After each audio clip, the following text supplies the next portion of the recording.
हिमाचल की वादियों में बसा एक छोटा शांतपुर, इसी गांव के एक छोटे से कच्चे घर में आर्यन रहता था। आर्यन गांव के सबसे बड़े जमींदार विक्रम सिंह के सेब के बागानों और गोदामों में काम करता था। आर्यन सुबह सूरज निकलने से पहले काम पर जाता और देर रात तक बागानों की देखभाल करता। विक्रम सिंह स्वभाव से बेहद कठोर और कंजूस था। वह अक्सर मजदूरों का हक मार लिया करता था। एक दिन महीने के अंत में आर्यन विक्रम सिंह के पास अपनी मजदूरी लेने पहुंचा। हुजूर, मैंने इस महीने बागान की पूरी कटाई और छंटाई का काम अकेले खत्म कर दिया है। अब मेरी महीने की मजदूरी दे दीजिए, घर में राशन खत्म होने वाला है। विक्रम सिंह ने उसे गुस्से से देखा। काम समय पर करना तो तुम्हें आता नहीं, लेकिन पैसे मांगने सबसे पहले खड़े हो जाते हो। पिछले हफ्ते जो ट्रक शहर भेजा था उसमें से 2 पेटियां कम निकली। वह नुकसान तुम्हारी पगार से कटेगा। तुम्हें इस महीने सिर्फ आधी मजदूरी मिलेगी। लेकिन हुजूर, मैंने खुद सारी पेटियां गिनी थी। मैंने अपनी पूरी मेहनत दी है, कृपया ऐसा न करें। जुबान लड़ाता है। ये लो अपनी आधी पगार और कल से मेरे बागान में पैर मत रखना। मैंने तुम्हें काम से निकाल दिया है, निकलो यहाँ से। आर्यन भारी मन और आंखों में आंसू लेकर घर लौटा। उसकी पत्नी साधना उसे द्वार पर देखते ही समझ गई कि कुछ गलत हुआ है। आज आप इतने उदास क्यों हैं? क्या मालिक ने पैसे नहीं दिए? आर्यन ने साधना के हाथ में वो थोड़े से पैसे रखते हुए कहा। साधना, मालिक ने मेरा हक मार लिया और मुझे काम से भी निकाल दिया। अब इस थोड़े से पैसे में पूरा महीना कैसे बीतेगा, न जाने अब आगे क्या होगा। आप घबराइए मत, आपकी मेहनत बेकार नहीं जाएगी। अगर गांव में काम नहीं है तो हमें अपना रास्ता खुद बनाना होगा। आप बहुत अच्छा खाना बनाते हैं, क्यों ना हम इसी हुनर को अपना सहारा बनाएं। आर्यन सोच में पड़ गया। अंधेरा गहरा रहा था, लेकिन उसके मन में एक नई उम्मीद की किरण जाग रही थी। अगली सुबह जब आर्यन सोकर उठा तो उसके सामने सबसे बड़ी चुनौती थी आज का खाना। विक्रम सिंह से मिले आधे पैसों में से कुछ तो पिछला उधार चुकाने में निकल गए थे। अब आर्यन काम की तलाश में शांतपुर के मुख्य बाजार की ओर निकला। रास्ते में उसे गांव के बुजुर्ग काका हरिराम मिले। आर्यन को खाली हाथ बाजार की तरफ जाते देख उन्होंने टोक दिया। अरे आर्यन बेटा, आज बागान नहीं गए क्या? विक्रम सिंह के यहाँ तो काम का सीजन चल रहा है। काका, मालिक ने बेबुनियाद इल्जाम लगाकर मुझे काम से निकाल दिया। अब नया काम ढूंढने निकला हूँ, पर समझ नहीं आ रहा कहाँ जाऊँ। बेटा, शांतपुर छोटा गांव है। यहाँ खेतों के अलावा काम मिलना मुश्किल है।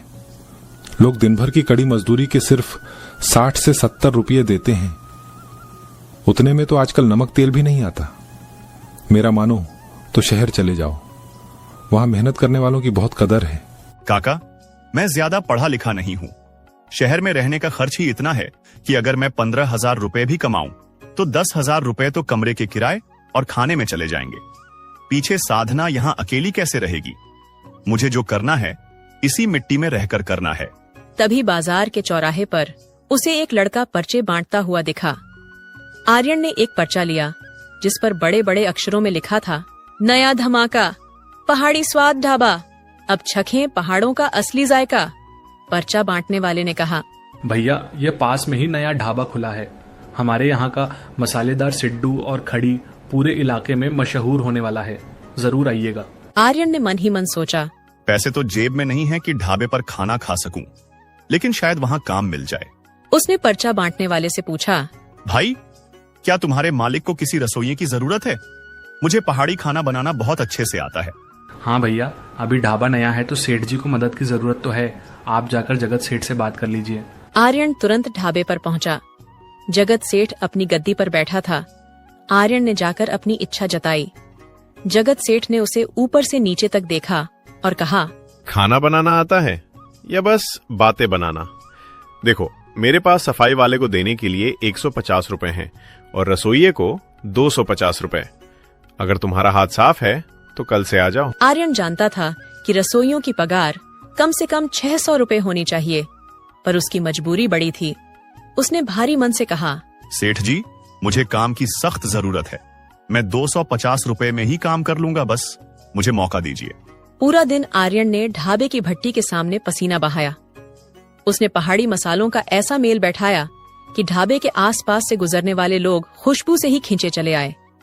शाम को जगत सेठ ने खुश होकर उसे 250 रुपए थमाए। घर लौटते समय आर्यन ने थोड़ा आटा, दाल और कुछ सब्जियां खरीदी। जब वह घर पहुंचा तो साधना की आंखों में चमक आ गई। साधना, भगवान ने रास्ता दिखा दिया है। मुझे एक ढाबे पर काम मिल गया है। अब कम से कम हमें भूखा नहीं सोना पड़ेगा। दोनों ने चैन की रोटी खाई, लेकिन उन्हें नहीं पता था कि यह सुकून बस कुछ ही दिनों का है। आर्यन की मेहनत रंग ला रही थी। जगत सेठ के ढाबे पर अब पहले से कहीं ज्यादा भीड़ रहने लगी थी। आर्यन के बनाए मसालेदार सिड्डू और पहाड़ी खड़ी चावल का स्वाद लोगों की जुबान पर चढ़ गया था। लोग दूर दूर से उसके हाथ का जायका चखने आने लगे। जगत सेठ की कमाई तो 4 गुना बढ़ गई, लेकिन आर्यन की हालत जस की तस थी। एक शाम जब ढाबा ग्राहकों से भरा था, आर्यन पसीने से तरबतर होकर रोटियां सेंक रहा था। उसने सोचा कि अब उसे सेठ से रोज के पैसे मांगने चाहिए, ताकि वह साधना के लिए कुछ दवाइयां और घर का जरूरी सामान ले सके। काम खत्म होने के बाद आर्यन ने कहा, सेठ जी, आज की मजदूरी दे दीजिए। कल साधना की तबीयत थोड़ी ढीली थी, मुझे उसके लिए शहर से दवा मंगवानी है। अरे आर्यन, मैं तो तुम्हें बताना ही भूल गया। अब से मैं रोज रोज का हिसाब नहीं कर पाऊंगा, बहुत झंझट होता है। अब तुम्हें महीने के अंत में एक साथ पूरे पैसे मिलेंगे। पर सेठ जी, आपने तो कहा था कि रोज पैसे मिलेंगे। मेरे पास घर में एक दाना भी नहीं है। महीने भर में उधार पर कैसे जीऊंगा? सेठ ने बेरुखी से जवाब दिया। देखो भाई, नियम तो यही रहेगा। अगर तुम्हें बहुत जल्दी है तो गांव के साहूकार नरोत्तम दास से कुछ पैसे उधार ले लो। जब मैं महीने की पगार दूंगा तब चुका देना। और हाँ, अगर तुम चाहो तो कुछ गिरवी रखकर मुझसे अभी थोड़े पैसे ले सकते हो। आर्यन के पास गिरवी रखने के नाम पर कुछ नहीं था, सिवाय उसके छोटे से कच्चे घर के कागजात के। मजबूरी इंसान से क्या नहीं कराती। आर्यन को साहूकार नरोत्तम दास के पास जाना पड़ा। नरोत्तम दास गांव का सबसे लालची इंसान था। उसने आर्यन के घर के कागज देखे और धूर्तता से मुस्कुराया। ठीक है आर्यन, मैं तुम्हें 5,000 रुपए उधार दे रहा हूँ, लेकिन याद रहे, अगर 1 महीने के भीतर तुमने मेरा पैसा ब्याज समेत नहीं लौटाया तो ये घर मेरा हो जाएगा। आर्यन ने कांपते हाथों से अंगूठा लगा दिया। उसे भरोसा था कि महीने के अंत में जगत सेठ उसे पैसे दे ही देगा। पूरा महीना आर्यन ने दिन रात एक कर दिया। ढाबे की प्रसिद्धि इतनी बढ़ी कि जगत सेठ ने एक नया नौकर भी रख लिया, लेकिन आर्यन का काम और बढ़ गया। आखिर वह दिन आ ही गया जब आर्यन को पगार मिलनी थी। आर्यन बड़ी उम्मीद लेकर सेठ के पास गया। सेठ जी, महीना पूरा हो गया है। आज मेरी पगार दे दीजिए। मुझे साहूकार का कर्ज उतारना है और घर के कागज वापस लेने हैं। कैसी पगार? इस महीने तो ढाबे की मरम्मत में बहुत खर्च हो गया। ऊपर से तुमने 2 बार सब्जियां ज्यादा मंगवा ली थी। उसका पैसा कौन देगा? अभी मेरे पास फूटी कौड़ी नहीं है। अगले हफ्ते आना। सेठ जी, आप ऐसा नहीं कर सकते।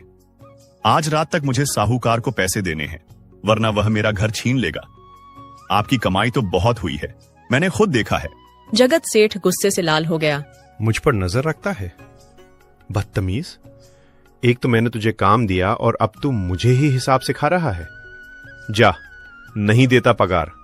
जो करना है कर ले, और कल से यहाँ शक्ल मत दिखाना। आर्यन बीच सड़क पर खड़ा रह गया, बेरोजगार, बेबस और बेघर होने की कगार पर। साहूकार का आदमी उसी वक्त उसके घर की ओर बढ़ रहा था। आर्यन लड़खड़ाते कदमों से अपने घर की ओर दौड़ पड़ा। दूर से ही उसने देखा कि साहूकार का लठैत धीरज उसके दरवाजे पर खड़ा चिल्ला रहा था। साधना घर की चौखट पर खड़ी कांप रही थी। अरे ओ आर्यन, सूरज ढलने को है और अभी तक साहूकार के पैसे नहीं पहुंचे। तुझे पता है ना, आज रात के बाद ये घर तेरा नहीं रहेगा। भाई, सेठ ने मुझे धोखा दे दिया। उसने मेरी महीने भर की पगार नहीं दी। मुझे बस 2 दिन की मोहलत और दे दो, मैं कहीं ना कहीं से इंतजाम कर दूंगा। मोहब्बत और मोहलत साहूकार की डिक्शनरी में नहीं है। कल सुबह अपना बोरिया बिस्तर बांध लेना। यह कहकर वह वहां से चला गया। साधना फूट फूट कर रोने लगी। अब हम कहाँ जाएंगे? मैंने कहा था ना कि इन बड़े लोगों पर भरोसा मत कीजिए। आर्यन अपनी बेबसी पर आंसू बहा ही रहा था कि तभी उसका बचपन का मित्र समीर वहां पहुंचा। समीर पास के गांव में लकड़ी का काम करता था और बहुत ही नेक दिल इंसान था। उसने जब आर्यन की आपबीती सुनी तो उसकी मुट्ठियां बिंच गईं। आर्यन, तू फिक्र मत कर। इतने सालों की हमारी दोस्ती किस काम आएगी? मेरे पास कुछ बचत है जो मैंने अपनी बहन की शादी के लिए रखी थी। उसमें से 5,000 रुपए तू अभी रख और उस राक्षस साहूकार का मुंह बंद कर। समीर भाई, मैं यह उपकार कैसे चुकाऊंगा? उपकार चुकाने की बात मत कर। बस एक वादा कर अब तू इन जालिमों के यहाँ नौकरी नहीं करेगा। तू अपना काम शुरू कर। तेरे हाथों में वो स्वाद है जो बड़े बड़े होटलों में नहीं मिलता। भाई, दुकान खोलने के लिए जगह और साजो सामान के पैसे कहाँ से आएंगे? शुरुआत करने के लिए महल नहीं, बस नियत चाहिए। तेरे घर के बाहर जो खाली जमीन है वहीं एक छोटा सा छप्पर डाल। लकड़ी और बांस मैं लाकर दूंगा। तू बस अपनी भट्टी सुलगा, बाकी सब ऊपर वाला देख लेगा। अगले ही दिन समीर और आर्यन ने मिलकर घर के बाहर बांस गाड़कर एक छोटा सा ढाबा तैयार किया। साधना ने पुराने कपड़ों से पर्दे बनाए और आर्यन ने अपनी रसोई के बर्तनों को चमकाकर वहां सजा दिया। ढाबे का नाम रखा गया आर्यन की रसोई। आर्यन ने घर में बचे हुए थोड़े से आटे और मसालों से अपना पहला भोजन तैयार किया। उसने एक तख्ती पर कोयले से लिखा, पहाड़ी सिड्डू और खड़ी, मात्र 40 रुपए। जगत सेठ को जब यह पता चला तो वह अपने ढाबे पर बैठा जोर जोर से हंसने लगा। देख रहे हो, वो भिखारी अब मेरे सामने दुकान चलाएगा। 2 दिन में भूखा मरकर मेरे पास ही काम मांगने आएगा। लेकिन जगत सेठ को यह नहीं पता था कि नफरत की आग से ज्यादा ताकत मेहनत की महक में होती है। जैसे ही आर्यन ने खड़ी का छौंका लगाया, उसकी खुशबू पूरे शांतपुर गांव की हवाओं में घुलने लगी। आर्यन की रसोई का पहला दिन था। आर्यन ने जैसे ही अपनी खास पहाड़ी खड़ी में झकिया और सूखी लाल मिर्च का छौंका लगाया, उसकी सौंधी खुशबू सड़क से गुजरने वाले हर राही के कदमों को थामने लगी। सबसे पहले गांव के 2 चरवाहे अपनी भेड़ों को चराकर लौट रहे थे। खुशबू सूंघकर वे आर्यन के छप्पर के पास रुके। अरे आर्यन भाई, ये कैसी गजब की खुशबू आ रही है। क्या आज घर में कोई त्योहार है? त्योहार नहीं भाई, आज से अपनी छोटी सी रसोई शुरू की है। आप लोग पहले ग्राहक हैं, बैठिए तो सही। आर्यन ने पत्तलों पर गर्मा गर्म खड़ी और भाप उड़ाते हुए सिड्डू परोसे। जैसे ही उन्होंने पहला निवाला लिया, उनकी आंखें फटी की फटी रह गईं।